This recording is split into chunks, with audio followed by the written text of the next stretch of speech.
listen, how many times have we read on social media or on the news that a mom has unalived herself or her kids or her partner or whatever? Like, bro, it's like, it's insane. Hey, I'm not unaliving anybody. It's insane.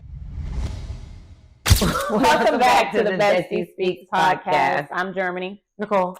And today we are talking about motherhood. Okay, so I went on Instagram and I typed in just shit, whatever. Okay. And just like the definition. Not definition, but like some stuff people associate motherhood with. Whatever. Read that. And one, it says, Mom, the one who Mom, the one who confronts, strengthens, teaches, and protects. The one who will believe in you for all of your days. The one whose heart is full because of you. That's nice. That's cool. That shit ghetto. They lying. I mean, real bad. Real bad. They lying. They're like, oh my God, real it's bad. So amazing. I just love it so much. Yeah. Okay. I do love it. I mean, we do love it, but we're going to keep it real for sure during this podcast. Mm-hmm. Between us, we have 5 kids. I have 3 girls and 2 boys, which is it's about right. It's cool, right. But yeah, it has its challenges. I don't know. What do you want to say about it? I was a mom first. I'll give y'all that little tidbit. I had my oldest in 2007. He's about to be 18. Praise the Lord, everybody. He's about to be 18, and so I've been a mom for a little minute. It's cool. I mean, I guess I've always wanted to be a mom. I'll say that about myself. I've always wanted to be a mom. Not me. Well, I've always wanted to be I've always wanted to be a mom. Being a mom has always just kind of been one of those things that I see my mom do. So I'm like, oh yeah, I'm totally going to do that. So my 2 boys are 8 years apart. So I have a 17 and an 8. I have 13, 5, and almost 3-year-old. So yeah, our first and second, we have a pretty good gap in between them. That's for whatever reasons, stuff happens. Whatever. We were young. Well, I wasn't really young for my first one. I was young, but whatever. Dabbling. What is the challenging part about being a mom and working? So being a working mom is challenging. It's difficult to find jobs that will allow you to be the type of mother that you want to be and still have a strong career. So for me, I'm really big on finding jobs that understand how important it is for me to be able to take off of work so I can go to these field trips. Because if you don't know, I'm going to let y'all know, I'm doing all the mom shit. All of it. I'm going on the field trips. I'm the room mom. PTA, I'm momming PTA type shit. I'm doing it all. And I've been doing it since I had my first son. Yeah. So it's very important for me to be able to have that flexibility when I get a job. And that is challenging sometimes because I'm an executive. It was easier when I was younger and I was working kind of just like regular jobs. Right. But now that my job or my career has top tier type shit. Elevated. You feel me? It's a little bit more difficult because it's hard to take off of work when people depend on you and everyone has questions for you. But I am really blessed to say that I've found a company that I'm with now that has allowed me to take off of work. Now, granted, they still gonna call me. They don't call you. Well, I'm at the zoo. Yeah.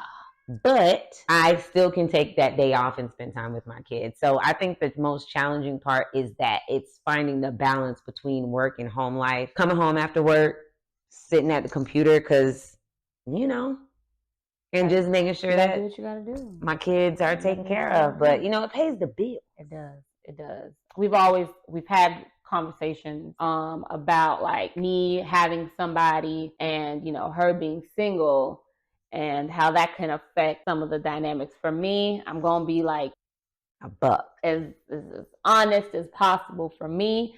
Although I am married, I do have like, I'll say like 95, 99 even, maybe even 100% of the stuff on me. 2 out of 3 of my kids, they are special needs, so they require more attention. But hey, I get it done. I'm a working mom as well. Period. Double working. Double work. I do hair on the side, and then I'm a nurse as well on the weekends. But yeah, we try to find the balance.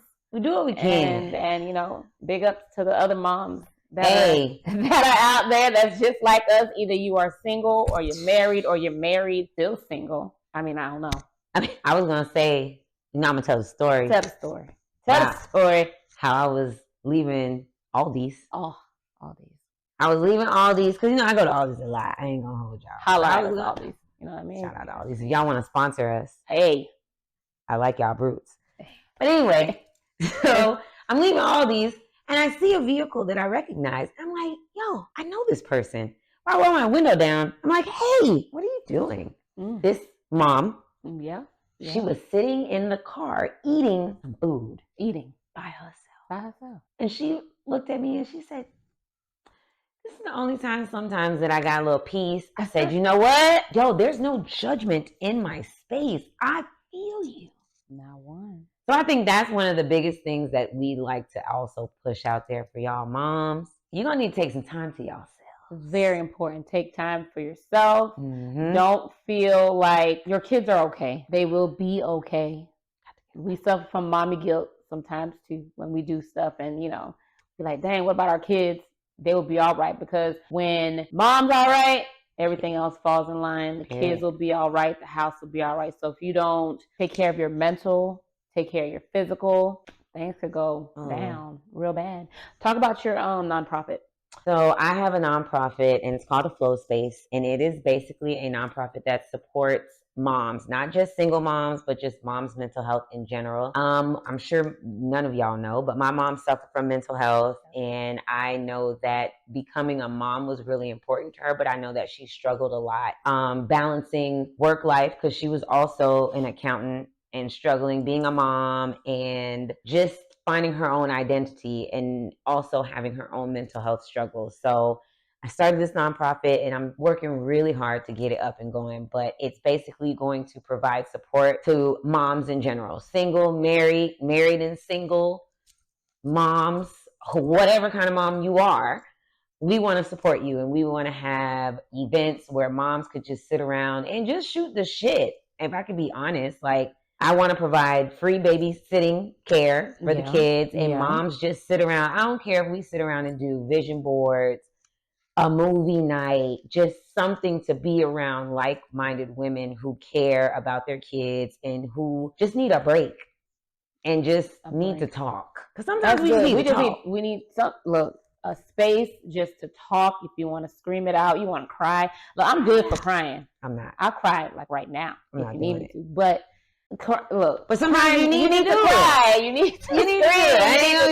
Because listen, how many times have we read on social media or on the news that a mom has, unalived herself or her kids or her partner or whatever?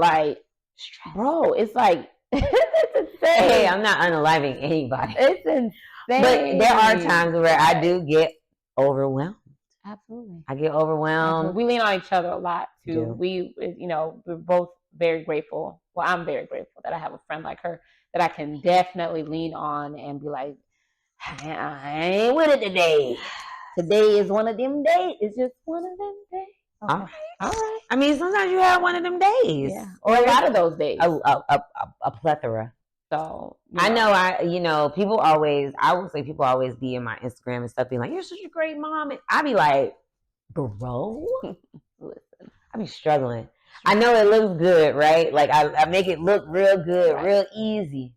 It's not being according to what I read on Instagram, it can take a mother up to about 2 years for her to start to feel like herself after a baby. 2 whole years. We're not including I don't know what they mean by herself. I don't know if they're talking about physical. I think it's mental, all of it. Just getting back to your flow, being who you are. And even then, bitch, are you ever? I don't know. I don't know, because everything is just completely out of balance. I'm not the same person I was before I had kids. No, No. I'm not either. I'm actually responsible. Well, slightly irresponsible. I'm a little bit more responsible. I'm a lot more responsible. Yeah. Back in the day, I like my kids a little bit more. I like them or whatever. So, I mean, if you guys go to our comments and vent about it, talk about it, we always tell us about the kids. Tell us about the kids. Tell us about your birth story. I had 3 C-sections. Birth story. I had a ridiculous natural birth where they had to like suction cut my boy head out the you know, the tunnel. And then the second one was a C-section, and that's it, because I ain't trying to double back. I had 3 C-sections. We know the recovery, be it for JJ or kitty cutty cut. Them recoveries are not easy at all. So you got anything to say? Talk about, you know, whatever you need to talk about, your baby daddy. You know, hey, if you want to have a little baby daddy conversation, come sit right here. I mean, we could talk either way. We got husband conversation, baby daddy conversations, whichever way you want to go. We can definitely talk about it. Comment below. If you guys want to talk more about motherhood, birth stories, special needs kids, you want to talk about Nikki's nonprofit, we here for it. Here. You know I definitely think this won't be the last motherhood conversation. No, I don't think so. I don't think so. I got a lot to say. I have a lot to say as well about being a mom. Yeah, it's a lot. It's a lot. It's very challenging, but we're here for you. Definitely hit us up, comment, share, and we'll see you guys next time. Bye.